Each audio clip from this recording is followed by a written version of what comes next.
A Rexforte nasceu de uma demanda real, com um olhar técnico muito forte. Em que momento o design entrou como uma preocupação genuína no projeto da primeira máquina? A parte de design não entrou de uma forma natural nos projetos. O primeiro projeto que a gente fez, eu tinha um olhar muito mais focado na funcionalidade, única e exclusivamente. Se funcionar, tá bom. Mas isso está muito relacionado à minha imaturidade pelo momento de vida, 21 anos, começo do projeto. Quando o design entrou na vida da Rexforte com mais força, foi em 2010, quando eu tive a oportunidade de ir pela primeira vez para a Itália, na Feira de Verona, e eu conheci uma das empresas mais importantes daquela época no setor. Tive o prazer de conhecer o fundador daquela empresa, e entre os ensinamentos que eu tive de como fazer uma máquina de alta qualidade, ele também me fez um questionamento. Por que a máquina não pode ser bonita? Por que ela precisa ser feita de qualquer modo? Por que não colocar beleza, elegância num equipamento, em um item que de fato desperte interesse das pessoas quando eles olharem? Como foi o processo para incorporar isso na realidade da Rexforte depois? Fazer uma máquina com design, fazer uma máquina sem design, fazer algo bonito e bem feito, fazer algo de qualquer jeito, basicamente o trabalho é o mesmo. Fazer bem feito e cuidar está muito mais relacionado à forma de gestão do negócio, ao modelo mental do dono e ao cuidado que é dado. Até porque assim, o que é feito bem feito por fora dificilmente é mal feito por dentro. Para nós construirmos essa visão, primeiro foi ter uma referência, foi ter uma inspiração em quem olhar e dizer, ok, é algo bonito. Foi ter bons parceiros que conseguiam executar de uma forma brilhante esse trabalho. Também não adianta nada se o projeto for maravilhoso, mas tu não conseguir executar esse projeto, algo que na nossa região tem de excelência. E a segunda questão é, ok, fez tudo isso, mas isso é percebido pelo mercado? E aí na primeira feira que nós fomos, levamos a nossa poliborda já com design, já com essa referência de olhar, de beleza nela, de excelência de construção, isso foi lá em 2011, foi na feira de Vitória. O mercado de fato absorveu isso de uma maneira muito natural e muito positiva, quando os visitantes da feira passavam e diziam, poxa, poderia ter uma fábrica nacional que fizesse com essa beleza e com essa qualidade, não precisaria ser importado. Não, nós somos de Bento Gonçalves, somos do Rio Grande do Sul, somos brasileiros e temos hoje uma opção que entrega tanto a funcionalidade, tanto a robustez, quanto agora também a beleza que é merecida numa máquina e que é merecida numa marmoraria que já faz trabalhos totalmente ligados à beleza, à estética, à arquitetura. Quando a gente pensa em marmoraria, não é um ambiente bonito, é um ambiente muito frio muitas vezes, né? Como que vocês percebem hoje que um equipamento que tem que ser tão forte pode ser bonito? Ser bonito, ter um design agradável, ter linhas estéticas, ter equilíbrio de visão, não está descolado com fazer robusto e fazer forte. O design, ele está muito mais com o equilíbrio. Ele tem que ser forte, ele também tem que ter um design forte. Para fazer isso, não é algo que um profissional de mecânica normalmente vai ter essa visão. Precisa ter um profissional de design, precisa ter pessoas que tenham esse olhar, que tenham se formado dentro dessa área para conseguir fazer essa equalização, que é o caso do arquiteto, quando ele faz um ambiente, quando ele pega uma rocha, muitas vezes que é uma rocha maravilhosa, ou muitas vezes extremamente pesada e transforma ela em algo leve dentro de toda aquela arquitetura. O ambiente da marmoraria é um ambiente agressivo para o equipamento, que a gente está trabalhando com água, com pó de pedra, com um abrasivo, mas ele está trabalhando algo extremamente valioso, que é a rocha ornamental, que é toda essa beleza. Então, no meio desta agressividade, também tem toda a beleza daquele projeto, daquela rocha. E as máquinas, elas conseguem se encaixar e se ambientalizar nisso. E sem sombra de dúvida, da mesma forma quando tu entra num showroom ou tu entra num escritório e ele te abraça pela beleza e aquilo te deixa mais confortável em muitas vezes fazer uma compra naquele lugar porque tá bem feito, tá bem cuidado. Quando entra e encontra um ambiente que sim, tem lá uma máquina que de fato chama atenção, além do cliente se sentir mais seguro, porque vai estar sendo feito com uma qualidade mais constante, também ele percebe a diferença, a visão do dono da empresa que investiu naquela máquina, que transformou aquele ambiente em algo diferenciado. Tem uma outra parte silenciosa que acontece também, que é o cuidado que o operador dá quando a máquina é mais elegante, ela é mais bonita, ela é mais bem cuidada. Normalmente se torna uma máquina que tem uma longevidade maior, porque tu cuida mais daquilo que é bonito. Quando a gente pensa em design, sempre tem aquela explicação que é forma e função. Como que vocês pensam também essa usabilidade do operador ali? Isso é uma construção que ela é melhorada. Quando se desenvolve uma máquina, se tem o conceito de como ela vai ser trabalhada, como vai ser usada. Mas no dia a dia é aonde se percebe os pontos de melhoria. Então, ao longo desses 17 anos de história da Rexforte, os equipamentos eles foram evoluindo em relação ao que nós recebemos também de retorno dos clientes. Porque, ok, é bonito, mas é difícil de fazer manutenção? Não serve. E quando eu digo difícil de fazer manutenção, é aquele parafuso que muitas vezes fica escondido atrás de uma carenagem que é difícil de acesso, porque é para ficar bonito.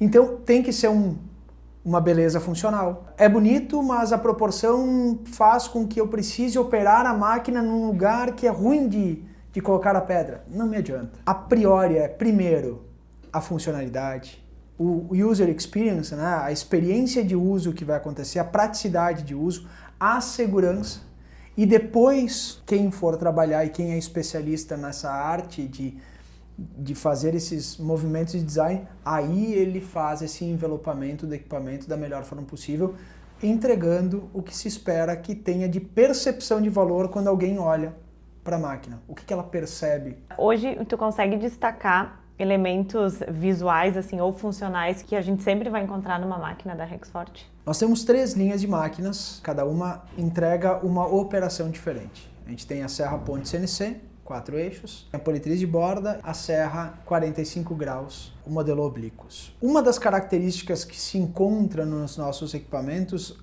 é a parte de chaparia fina, sempre em aço inoxidável, porque exatamente por esse trabalho nesse ambiente agressivo, quando se trabalha com chapas finas, ela tem uma tendência maior a oxidar. Além da durabilidade, tu também consegue empregar uma beleza muito superior quando tu tem essa questão do aço inox. Em 2013 ela recebeu toda essa rouparia dela feita em inox. Temos uma nova geração de máquinas que vai para o mercado até o final de 2025, início de 2026, que ela tem um foco muito grande em ter identidade visual. E nela sim, nela haverá sempre uma parte que vai caracterizar uma máquina Rexforte. Quando tu vai bater o olho, tu vai de fato conhecer. Da mesma forma que quando tu olha uma Mercedes, tem aquela frente que tem uma certa característica que é inconfundível quando tu olha uma BMW que tem, também numa máquina Rexforte terá isso. E isso vai vir direto da fonte. Nesse momento, buscamos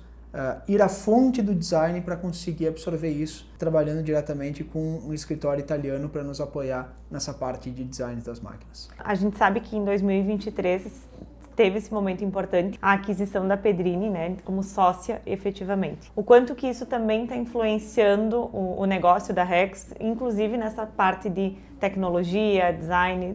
Em 2023 a gente teve uma oportunidade valiosíssima. Nós tivemos um M&A onde a Pedrini, uma das principais e uma das maiores empresas do mundo na parte de fabricação de processamento de rocha ornamental, né, que transforma o bloco em chapa e tem essa linha completa, se tornou sócia da Rexforte adquirindo participação dela. Isso aconteceu com um olhar de fato de como acelerar o potencial de crescimento tanto do mercado brasileiro, da Pedrini em relação ao mercado brasileiro, né, tal que já é uma empresa que está há 30 anos no Brasil e entende que o mercado brasileiro é um mercado extremamente forte, extremamente potencial, maduro e importante, quanto também a questão da possibilidade de acelerar o crescimento da Rexforte. A Pedrini é uma empresa que tem mais de 60 anos de história, já evoluiu e continua evoluindo em várias áreas do seu processo, né, desde a área de compras, a área produtiva, a área de engenharia, a área de gestão. E sempre quando se cresce tem dores de crescimento e dores que muitas vezes nós não sabemos como resolver e a gente vai crescendo. Quando tu tem como sócio, como um parceiro, uma empresa que já passou por essas dores, é muito mais fácil acertar em menor tempo, ou seja, é mais fácil crescer mais rápido. Quando a gente fala sobre engenharia, um dos berços da engenharia é a Itália em relação à mecânica. A escola de engenharia é muito antiga. Não a escola de engenharia apenas, mas a escola de design, né? Quando a gente vai para o automobilismo, a gente tem grandes cases como a Ferrari, como o Lamborghini, como outras grandes marcas que definem muito o que é o design automotivo. A própria questão de roupa, né? Também a moda vem de lá e também é o design, a arquitetura. Então, já são escolas muito fundamentadas. Poder beber deste conhecimento direto da fonte, ter acesso a esse conhecimento direto da fonte, poder tirar dúvidas, poder abrir a discussão sobre ele, encurta muito o caminho de desenvolvimento. E sem dúvida, não só apenas nesse momento, como em toda a trajetória futura da Rexforte, bem como da própria Pedrini no Brasil, essa aquisição, esse M&A, vai ser muito produtivo e muito valioso para o cliente brasileiro. Porque é uma ponte que encurta muito o caminho para trazer essa tecnologia, para trazer esse novo design, para trazer a visão de quem está lá. E não apenas o que nós já fizemos no passado, que é ir lá na Itália e assistir isso. Agora a gente não é só quem está assistindo, a gente também pode estar participando como protagonista desse desenvolvimento. A gente já teve algum cliente que disse que comprou da Rex em função do design? O design ele não tem uma função tão direta. As pessoas elas não dizem assim, eu vou comprar de você porque é mais bonito esse equipamento. É muito mais sutil, é algo que entrega valor, é algo que gera percepção, é algo que conversa muitas vezes com o irracional, desperta desejo, faz com que ele tenha percepções do que ele vai encontrar dentro da máquina, mas não obrigatoriamente vai fazer ele decidir por aquilo. É uma ferramenta importantíssima, faz muita diferença quando tu olha para um equipamento bem construído, bem acabado, frente a um equipamento muitas vezes que foi negligenciado isso, mas não é um ponto totalmente decisivo. Uma série de outras variáveis que compõem a decisão de uma compra de uma máquina. Sem sombra de dúvida, preço é uma variável que compõe, é óbvio. Não adianta a gente conversar sobre design e dizer o seguinte, vou fazer design para cobrar mais caro. Não. Vou fazer design para poder não entregar um bom resultado de trabalho da máquina. Não. Ele é um dos elementos. A máquina ela vai ter que ter um preço justo, ela vai ter que ter durabilidade para trabalhar naquele meio. Obviamente, toda máquina vai gerar manutenção ao seu longo da vida, vai precisar fazer não só as manutenções preventivas, como também as corretivas. Precisa entregar produtividade. A pessoa tem que, quando comprar a máquina, tem que ter segurança que quando precisar da máquina, ela estará lá disponível para trabalhar. Porque uma máquina dentro de uma marmoraria dificilmente trabalha 8 horas. Ela tem uma capacidade de produção extremamente elevada frente a trabalhos manuais. E ela precisa estar disponível e funcional na hora que o marmorista precisa. Vendi um prédio. Tenho que entregar este prédio depois de amanhã. A máquina até ontem estava trabalhando de repente 1 hora por dia, hoje eu preciso dela trabalhando 12 horas e amanhã também 12 horas para entregar. Essa disponibilidade é o que também vai gerar valor. Um cliente que tenha dito, comprei só porque era bonito, não me lembro. E acho difícil que aconteça. Mas fez muita diferença para mim querer entrar e ver e entender melhor. Tu consegue pontuar quais as principais evoluções, tanto em design quanto em funcionalidade, das máquinas da Rex do começo até agora? A primeira máquina que foi apresentada para o mercado era uma máquina que ela tinha uma característica de maior durabilidade. E era o que o mercado, naquele momento, quando a gente está falando de 17 anos atrás, entendia como sendo o equipamento adequado para o mercado. Tamanho, estrutura,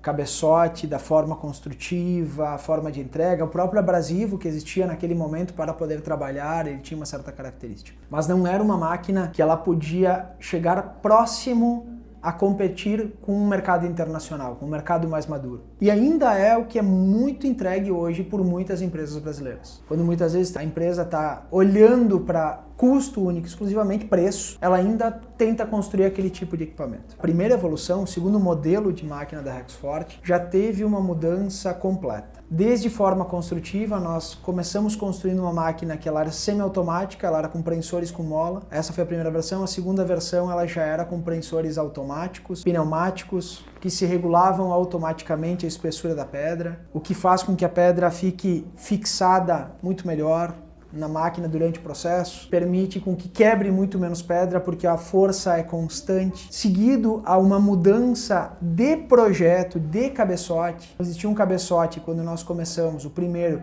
que tinha uma possibilidade de vibração muito maior pelas folgas, era construído para que ele funcionasse. A segunda geração de cabeçote, que segue um padrão de fato, de construção italiana, é um cabeçote extremamente robusto, que tem uma longevidade gigantesca. Posso te dizer que de 2010 a 2015, as primeiras máquinas, até hoje, se troca basicamente o rolamento desses cabeçotes, de tão robusto que ele é. A primeira geração nossa era um cabeçote que de repente durava 5 anos, a segunda geração dura 15 e ainda leva mais 15 ou 20 anos pela frente ainda. E ela já veio com designers. Depois teve uma segunda evolução dessa segunda geração, já teve uma transformação, a quantidade de cabeçotes. Eram máquinas maiores lá em 2010, porque os abrasivos não eram tão desenvolvidos. E daí depois vinham os abrasivos que eram tipo um cimento. Quando entrou no mercado os abrasivos resinoides, eles tinham mais eficiência, então as máquinas poderiam ser menores, não precisavam de tantos cabeçotes para encontrar a mesma quantidade de acabamento. Então naquele momento a gente entendeu exatamente o tamanho que a máquina precisava ser. Em todas as empresas ofereciam uma máquina de 13, 14 cabeçotes, com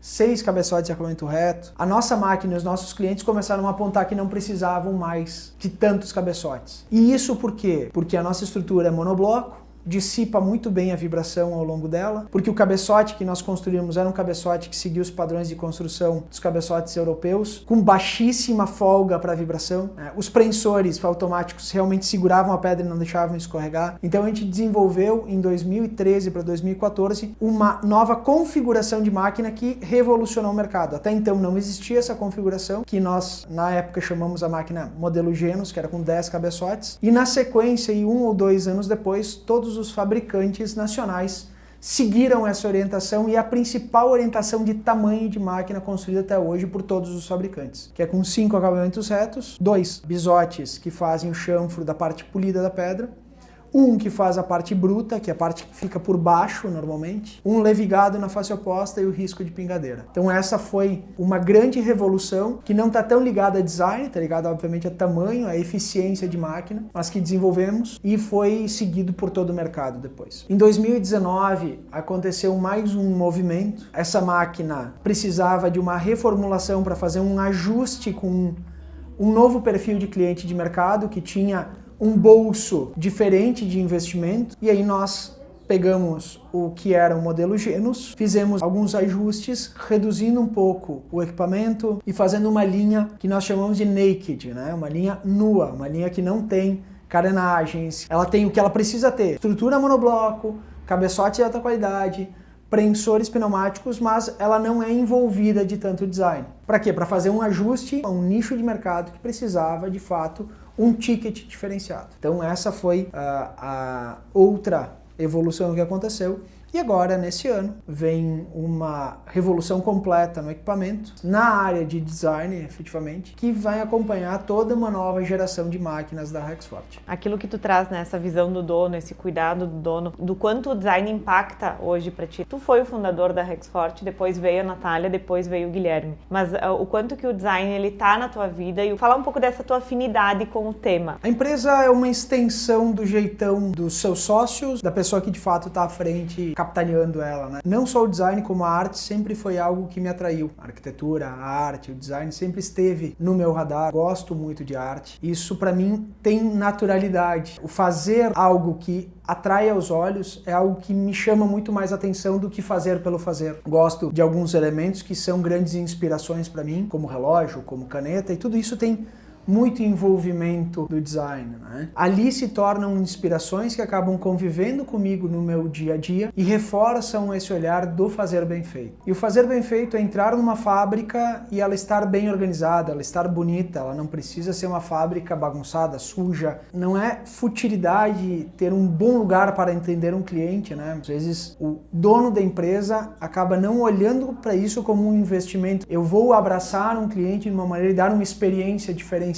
Isso circula para mim com certa naturalidade porque é algo do meu gosto. São olhares diferentes, somos hoje em 4 sócios da Rexforte. A Natália ela já tem um outro olhar, o Guilherme tem uma outra visão, o Jean Batista, enquanto Pedrini, também traz muito esta visão do design, porque é o berço, né? A Itália, quando a gente olha os equipamentos da Pedrini, são muito fortes nisso. Quando a gente visita a fábrica da Pedrini, é uma grande inspiração, tanto que tem um quadro gigante logo na parte da entrada do escritório, da arte se misturando à construção da máquina, ao olhar do dono, que pode inclusive ser vista quando tu acessa o site da Pedrini, tem essa arte. Quem tem esse gosto e quem tem esse olhar acaba levando isso para o produto.